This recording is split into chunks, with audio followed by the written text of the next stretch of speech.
tinh thần ấy có thể thắng được vật chất. The mind, he said, Trí mind tuệ. fight the how can I say, but the spirit and his mind can fight the wind to win. determine. Yeah, I see. And Colonel, tell me this: how do you feel about your country today? How do you feel about Vietnam?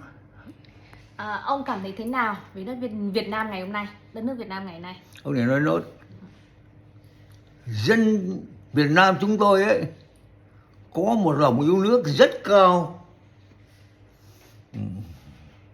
He said the Vietnamese people will love the country very much higher. Yeah. Biết đoàn kết chặt chẽ với nhau khi gặp khó khăn. It means like we are a huge group together. We work together. We love the country, and we can fight together. And that's a big hold of power. How can I say that? That is the big power in my country. When we love the country, we have the huge group. We get to fight together. Listen, tell him for me that. Và qua những kinh nghiệm chống lại những kẻ xấu thì tìm ra được một cái cách đánh rất là khôn khéo của riêng mình.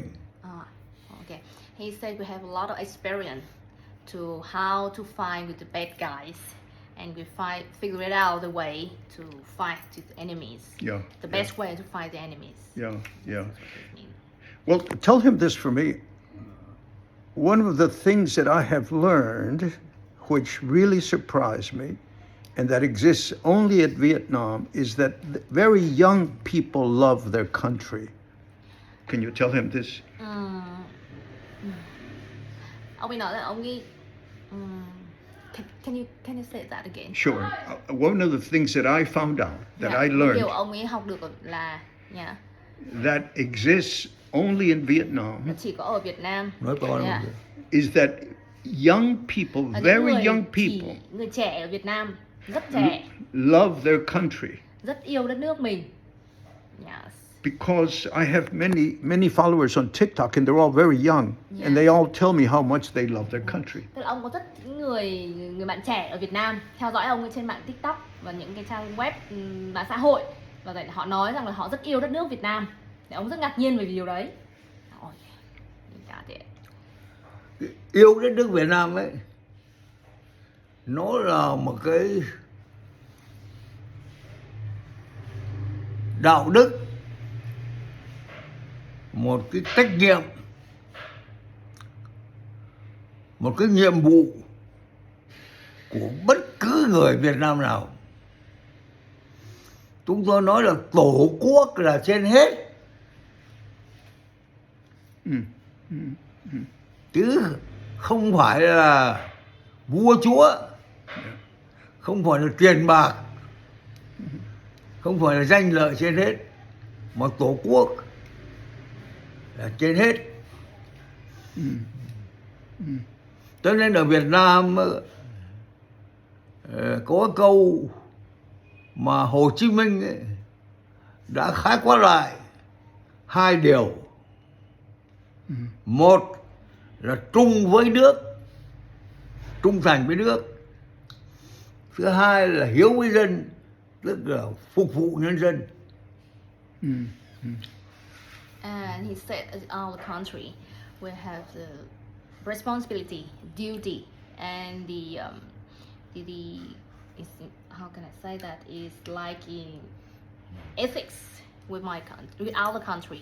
And the biggest things we have to have a duty and responsibility in my country is that this country is the best, is first in our things, the best thing we can have, and the most important with us. So he said, ông vừa nói cái gì Hồ Chí Minh ông nhỉ, con quên rồi. Cùng với nước, hiếu với dân.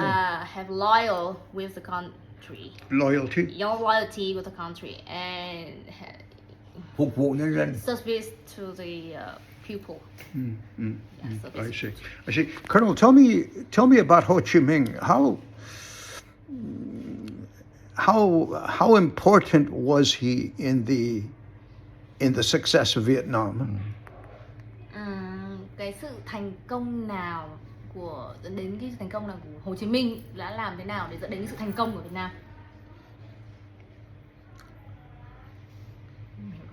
Hồ Chí Minh là một người yêu nước.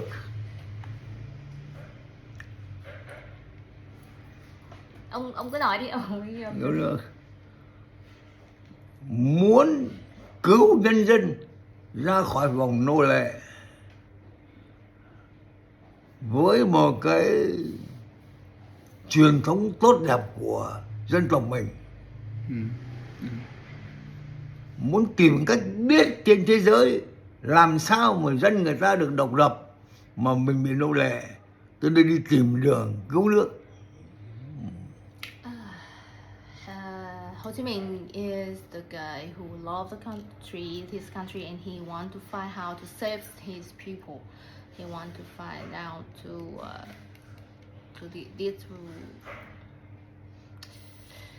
exactly. I don't know how to translate it. I'm so sorry. Maybe It's okay. Yeah. Do it.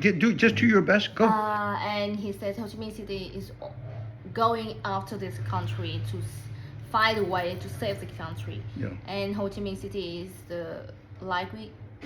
we said he's the huge father. He's the big father. The big father of the country. The big Yes. father of this country, and always loved his people and always protect his people Yes, and yes. find a way to save this country. Yes. Yes. It's something like that. And I think you still need to translate that to Sure, exactly. I will. I'm sorry. I will. My But English you're is not really you're good. helping. You're helping a lot. No. So, well, Colonel, you know, today Vietnam is growing very fast. It is becoming very important. It is in all the important sectors of great countries. It is progressing very fast, and so this must make you happy. Ông ơi, Việt Nam mình đang phát triển rất nhanh tới thế giới. Cái điều này khiến ông thấy vui về cái việc Việt Nam mình đang phát triển nhanh như vậy không?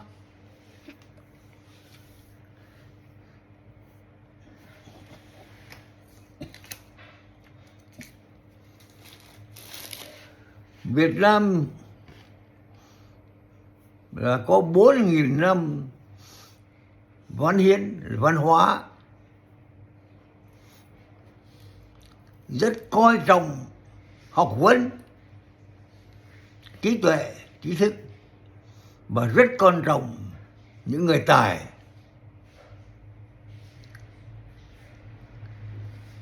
Thế giới thường bảo chúng tôi là một dân tộc thông minh. Và gần đây nhất thì các nhà khoa học thế giới ấy, nói rằng Việt Nam đây là một trong những cái nơi đầu tiên có dấu vết loài người. Cho nên chúng tôi hấp thụ được những cái tốt đẹp, những cái kinh nghiệm quý báu trong lao động sản xuất và chiến đấu. Thế thôi. I'm sorry. This seems like you need a translator because Okay. yeah, I don't know how to translate that. Okay. Can you Sorry. give me an idea, more or less? Like he said, this Vietnamese is the country have a lot of intelligent people, and we love to work. We love to learn every day, single years we learn, and we have a lot of year, 4,000 years in the history. So Right. we have many things to learn, to how to improve our skill, to growing up this country. I just don't know how to exactly he said, so I just translate a little bit. So sorry. Yeah. Colonel, what else? What makes you happy personally? What do you enjoy doing? For example, do you like movies? You like music? What do you enjoy doing personally? Cái sở thích cá nhân của ông là gì? Hả? Cái sở thích cá nhân của ông? Maybe I can answer this question. Sở thích cá nhân hả? Yeah, he loved writing. He loves to write. Tôi xin nói thêm một tí nữa. Chúng tôi là một dân tộc Yeah. không chối bỏ, Yeah.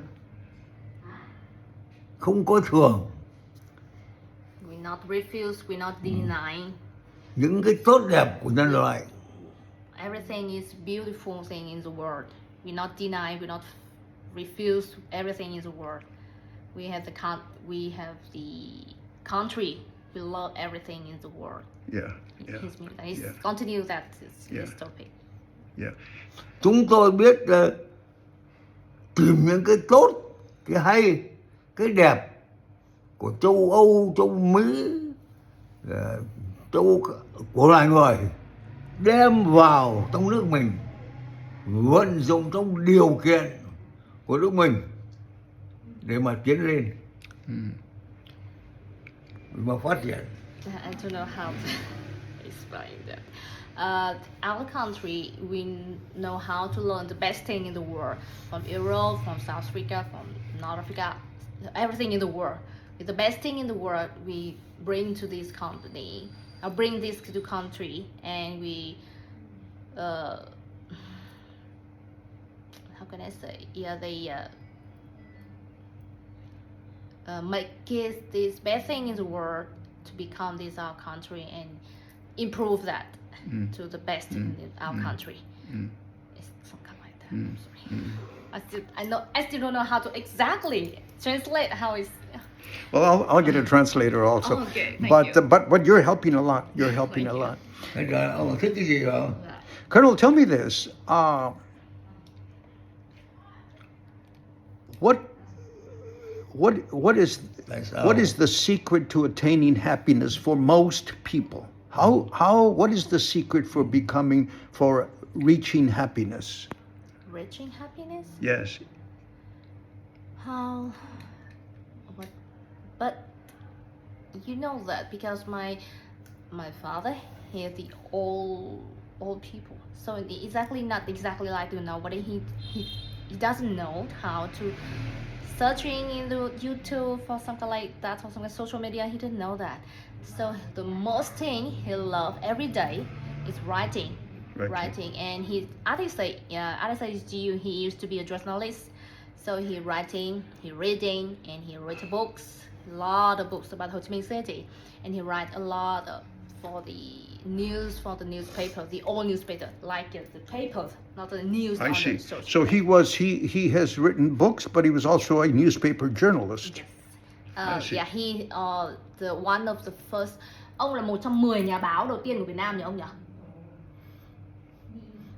Không phải.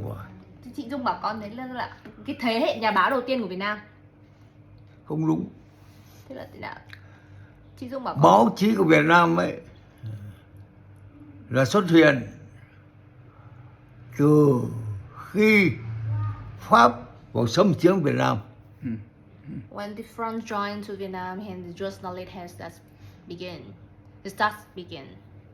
starting war. Yeah.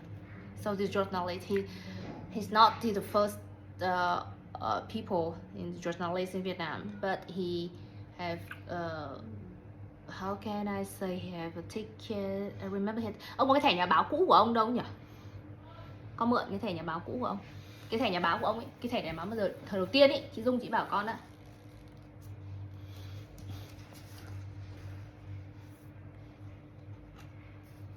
Is this a book of some of his recollections? Information about his history? No, he's not about his own. Nhà báo cách mạng đầu tiên của Việt Nam chính là Hồ Chí Minh, Nguyễn Ái Quốc. He said the first journalist in Vietnam is Ho Chi Minh, and he never approved that he's one of the first journalists in Vietnam. Tôi là người đến sau thôi. See, he always said he's not the first, one of the first people working with journalists in Vietnam. He never said that. He never wanted to say that.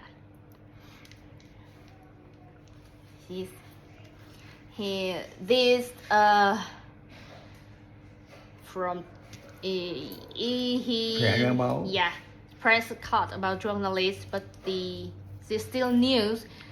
They recall that. So this is his press card. Yes. Yeah. It's quite long, but still new. Still new. You can see that it's still magnificent. Magnificent. Wow. Well, Colonel, can I ask you like a philosophical question I want to ask you? And that is, in general, what do you think the purpose of living is? Can I ask him that? Just a general philosophical question. What is the purpose of living? Is there living here? of living in general? Living in general? I don't mind that. I don't get it. I don't get it. Can you explain that? Is the purpose of living, is it to love? Is it to give? Is it to raise a family? Is it to find purpose? Is it to worship God? I'm not sure about that, but with his time, his generation, the most thing he care about the country. But after that, all the time I know that he's take care of the family. The family. Yes. The family. The first, Yeah. in his generation, Yeah. the first is country. The duty with country. And the second is family. I see. So in his generation, the first thing was country, Yes. and then family. Yes. Country, duty, and then family. I see. Ông nói là cái thời của các ông ấy, thời của các cụ ấy, thì cái việc đầu tiên là đặt đất nước lên trên, xong rồi đến gia đình, đúng không? Sao đó? Đấy không, ông ấy giải thích cái đấy, tức là để con giải thích cho ông là cái điều mà cái thời của ông ấy, thời các cụ ấy, thì cái việc đặt đất nước đầu tiên, xong rồi đến là cái việc mình lo cho gia đình. Đấy, tức là quan điểm của họ bên đấy, họ muốn tìm hiểu cái đó. Thì là con giải thích cho ông ấy là thời của các cụ là như thế. Ở Việt Nam chúng tôi ấy thì có nói tức là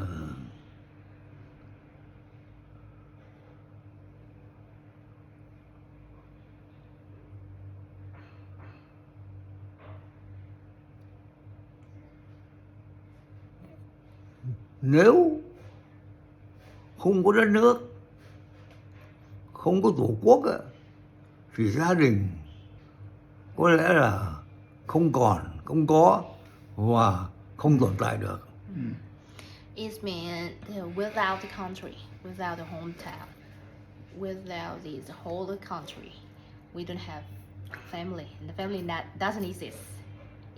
Family will not exist without the country. It's just easy to understand. Cho nên là khi nước gặp khó khăn, nước bị xâm lược, thì phải hy sinh gia đình để giữ nước. And his generation, he will be sacrifice the family to save the country. The country first. Everything will do for the country. Even you can have to sacrifice your family to save the country. In his generation. Well, Colonel, one other thing. In your many years, you're 96 years old. You have seen Vietnam change so much. You have seen so much. Tell me about this. Tức là ông bảo là ông đã 96 tuổi rồi, tức là ông đã trải qua rất nhiều năm để chứng kiến sự thay đổi của Việt Nam. Thì ông có suy nghĩ gì về cái việc thay đổi đấy? Có ý nghĩ về sự thay đổi này? Ông suy nghĩ gì về cái sự thay đổi đấy? Ông thấy thế nào về sự thay đổi đấy? Cái sự thay đổi của thế giới hiện nay ấy, theo tôi nghĩ là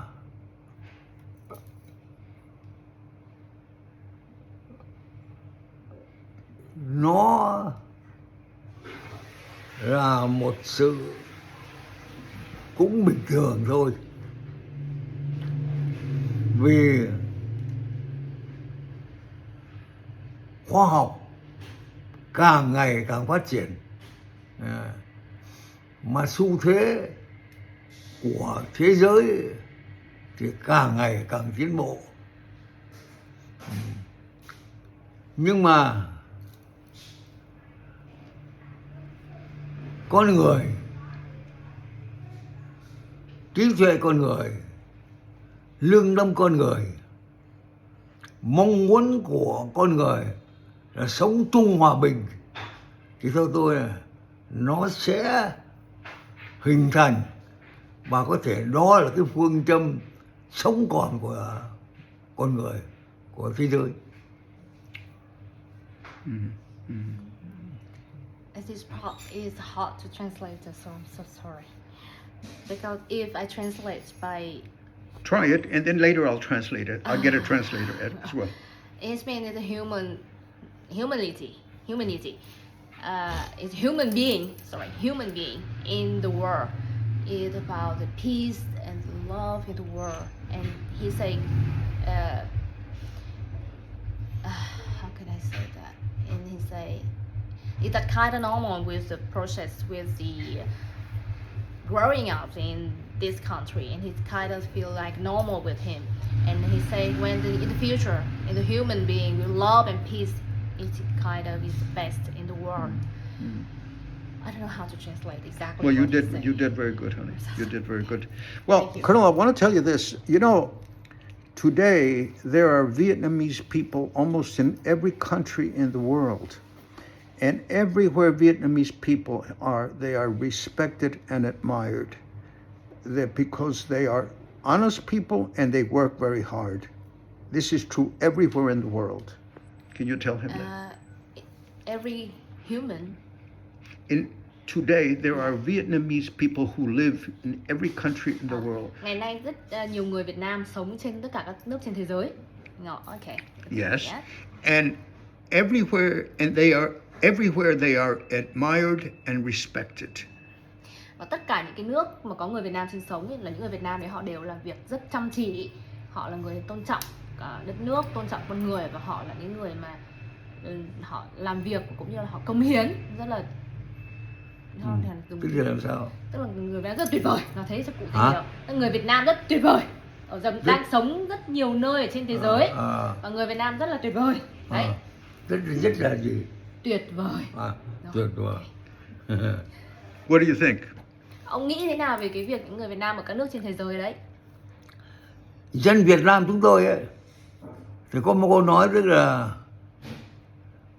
nhân dân thế giới, những người lao động, nhớ nhé, những người lao động ở trên thế giới, dù da vàng, da trắng, da đỏ, da đen, đều là người chung một quả đất, đều là bạn bè. Yeah. He said every people in the world, even the white, even yellow like us, Asian, even the black color, even the red color, we're all the human, we're all the people, we live in one world, we one the planet named Earth. So we have to be respect and love together. It's nothing different. Yeah. It's kind of like that. Yeah. Colonel, how important is Buddhism in Vietnam? Do you have some opinions about Buddhism in Vietnam and how important it is to the nation? I'm not sure about that. Buddhism, or Yeah, I'm not sure about that word. Hold a second. Sorry. Maybe can you speak again? How important is Buddhism in Vietnam? Buddhism. Okay. Okay. Phật giáo quan trọng ở Việt Nam như thế nào? Okay. Phật giáo vào Việt Nam là từ rất xa xưa. Thời nhà Lý, tức là vào khoảng năm 1000, thì đã có những thầy tu truyền đạo vào Việt Nam và làm cố vấn cho vua chúa Việt Nam. Phật giáo có cái hay của nó là giúp đỡ mọi người. Tiếng Phật nó gọi là từ bi hỷ xả, nó không cần gì. Dạ. Giúp đỡ mọi người, yêu thương con người, nó rất phù hợp với cái truyền thống tốt đẹp của Việt Nam. Cho nên là đa số dân Việt Nam là đi theo đạo Phật. Đấy. Đây, đợi con một chút xíu.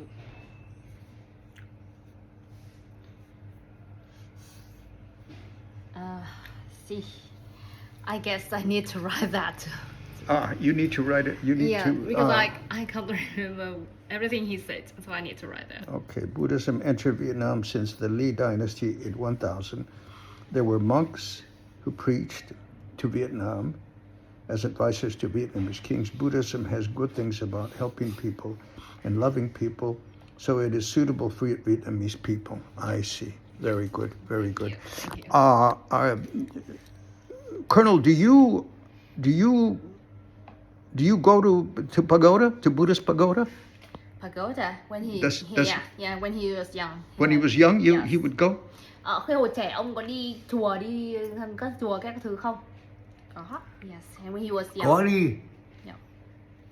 đi theo mẹ. Mm. He followed his Vào mother chùa. like my grandma. Yeah. Có đi. Colonel, the other thing,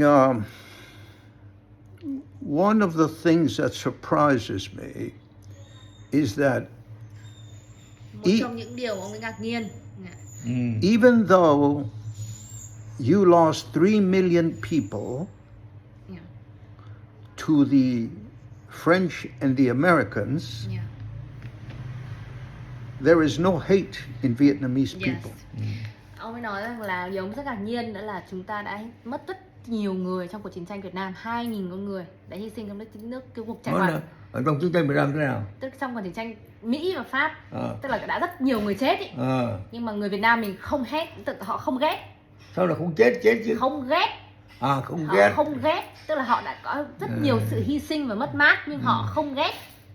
Đấy là điều ông ấy rất ngạc nhiên về người Việt Nam. Đấy. Yes, so that. Việt Nam có câu nói thế này này: thương người, tức là thương người khác đấy, như thể thương thân mình. Đó là một câu. Rồi. Câu thứ hai là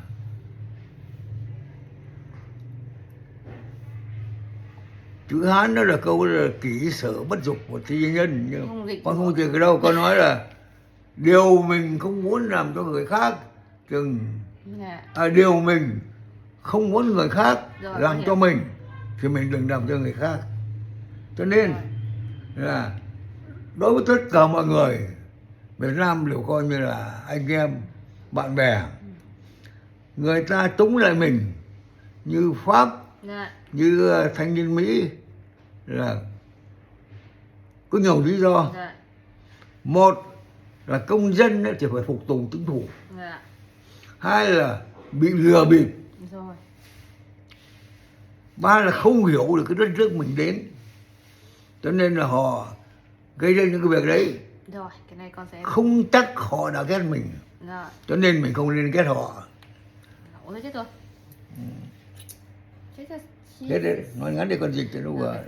He said like because we are Vietnamese people, we like the all people in the world, like the family, like a whole brother in the world. So like we love the people, we respect people, even we have been through a tough time in the world, but we still love the people, and we live with that rules that if we don't want people to do with us, we won't do with that with people.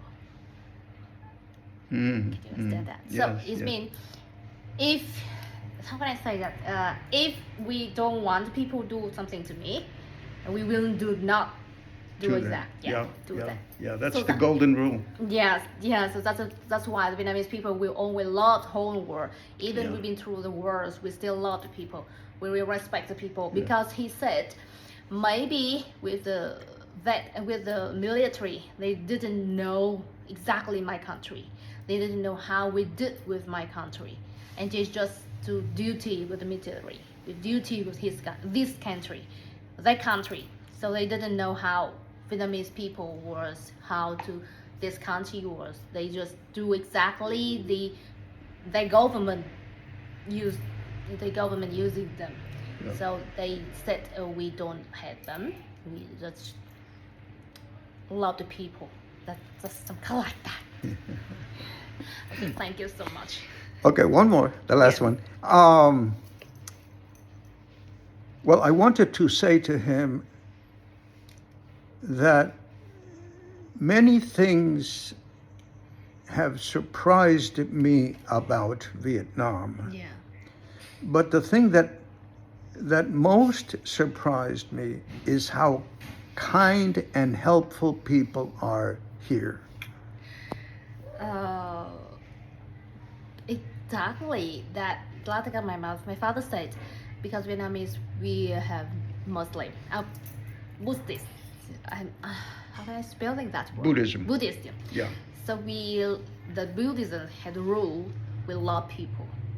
So that's why most of Vietnamese people we have Buddhists. So we love people, respect the people, and we kind and we respect the people with all people in the world, not exactly where you from.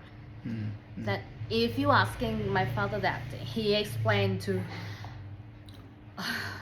Well, I yeah. want him to know, Yeah. tell him, Yeah. please, tell him that what has surprised me the most about Yeah. Vietnam Cái điều ông ấy ngạc nhiên nhất về Việt Nam đó là người Việt Nam. is how kind Làm and thế nào helpful mà- people are. Người Việt Nam lúc nào cũng rất là tử tế và giúp đỡ người khác. Đấy, điều ông ấy ngạc nhiên nhất đấy là ở Việt Nam là như vậy. Làm thế nào mà người Việt Nam có thể tử tế và luôn giúp đỡ người khác như thế. Like no place else in the world.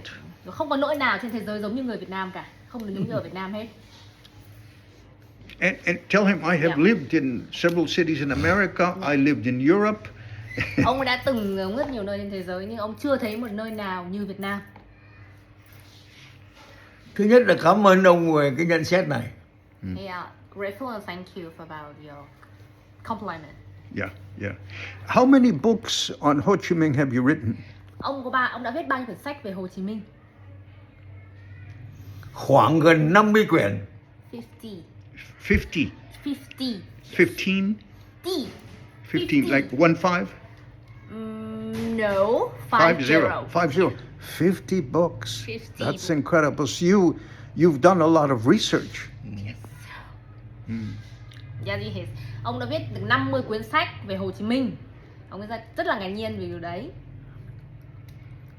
Lúc tôi 80 tuổi, When he was 80 years old. 80 years old. Yeah. tôi có một nguyện vọng cũng như là một quyết tâm là phải viết được 80 quyển sách về nhiều mặt, trong đó có về Hồ Chí Minh. When he 80 years old, he desired to write 80 books about everything in Vietnam, especially about Ho Chi Minh City. Ho Chi Minh.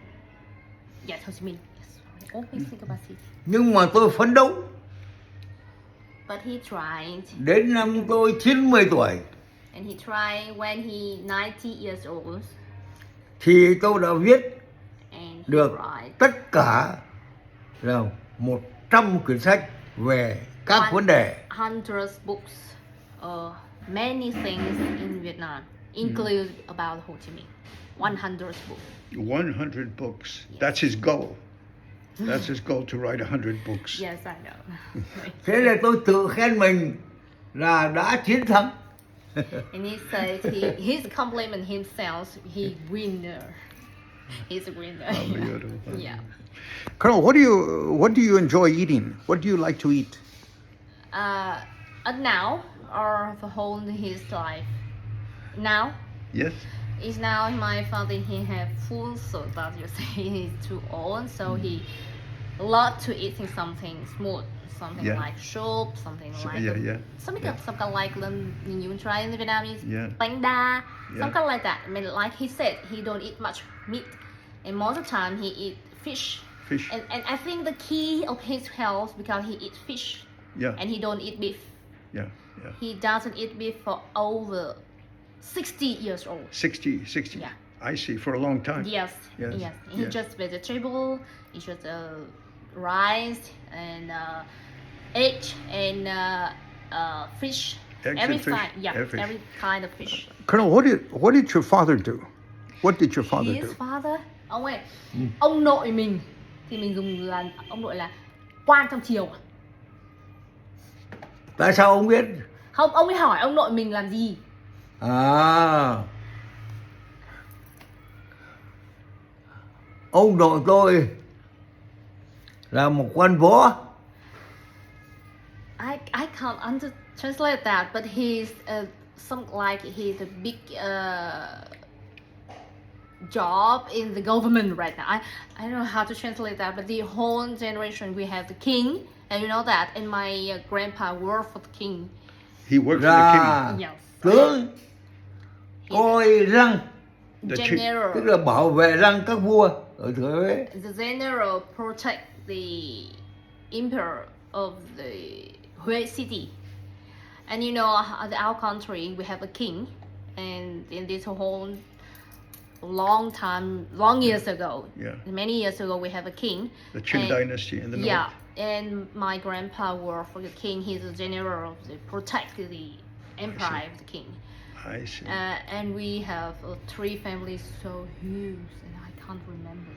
Coi răng cái chỗ cái mausoleum đấy, Yeah. cái răng của các vua, cái nơi vua chết mà người ta No. xây răng đấy ở Huế. When the king died, and we have the heal that, and yeah. my grandpa is protect that. Yeah. And Colonel, tell me your memories about your mother. cái kỷ niệm của ông về bà ngoại,